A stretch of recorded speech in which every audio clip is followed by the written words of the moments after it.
baroza we bakwangira iki dorura kuze nibyo biguca intege. When you listen to my album, I have a lot of songs.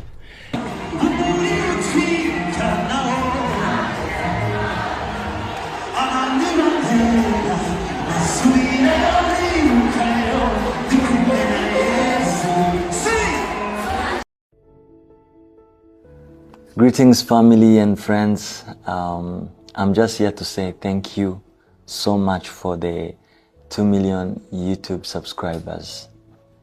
I remember I really had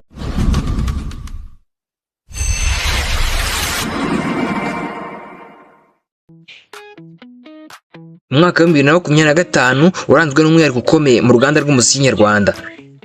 Abahanzi batandukanye bashyize hanze album zagaragaje ubushake bwo kwagura imipaka y'umuhanzi no gukomeza kubaka umuziki w'igihugu.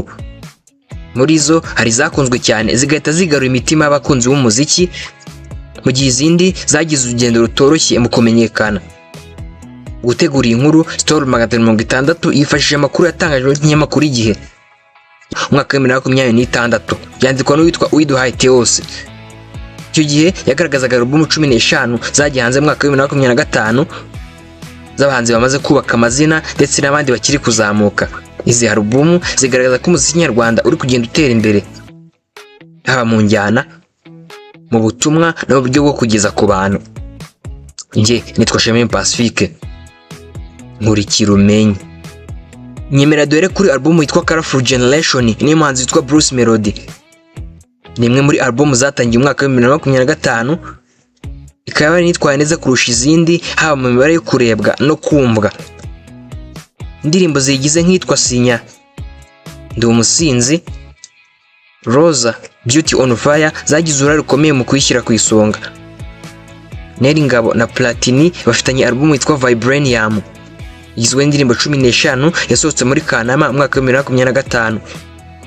Aba bahanzi bavuze ko iyi album yaturutse ku bufatanye busanzwe buri hagati yabo, bashaka kubishyira ku rundi rwego bifashishije umushinga mugari wo gukorana album bayita Vibranium. Iri ndirimbo zagiye zikundwa nk'itwa Alavi ndetse n'izindi zikomeye cyane. Album ya mbere umuhanzi witwa Angel Mutoni yise The Delivery yasohotse muri Gicurasi umwaka wa 2025, igizwe n'indirimbo 14. Uyu muhanzikazi yavuze ko yayise atyo kuko yumvaga aribwo buryo atanzemo umusaruro wuzuye kandi uhamye ku rugendo rwe rwa muzika. Yagire Josue uzwi nka Afrique nawe yinjiye mu nyarwanda akomeye, hanyuma itakira hanze album ye ya mbere yise Into Stay, igizwe n'indirimbo 12 igaragaza icyizere n'ubushake bwo kuguma mu muziki nubwo hari abari basanzwe bamuca intege. Ariel Ways yamuritse album ye ya mbere yise Here to Stay muri Werurwe mwaka wa 2025. Iyi album igaruka ku buzima bwe, urukundo n'ingorane yanyuzemo ndetse igaragaraho ubufatanye bw'abahanzi batandukanye.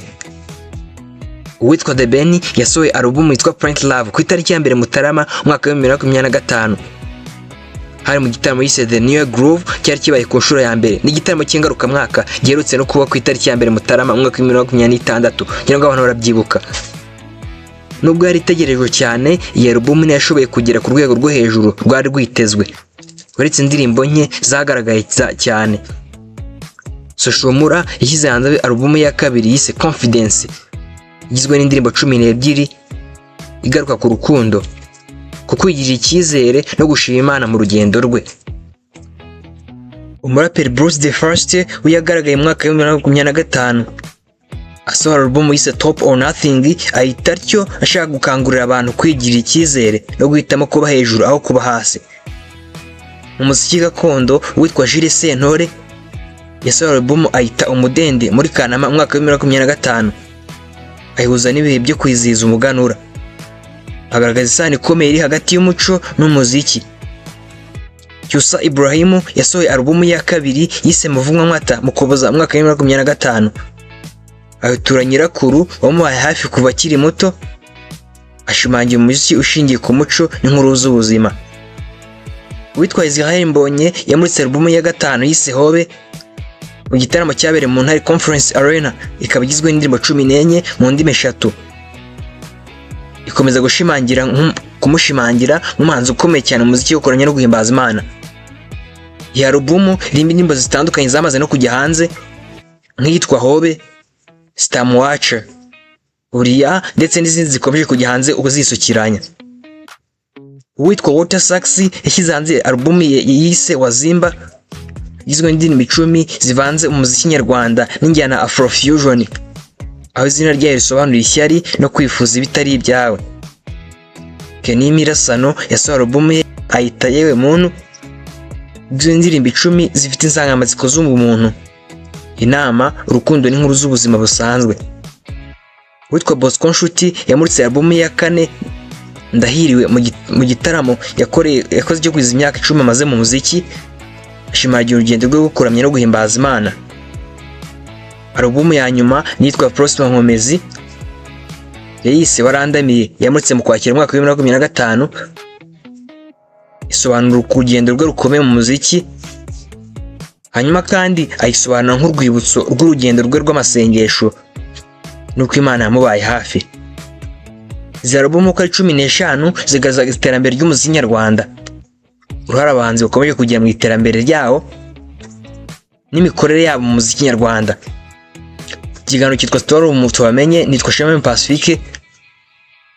Kuri subscribe kuri Storm 60 kugira ngo ujye ubasha kwibona byiza nk'ibi. Ndabakunda.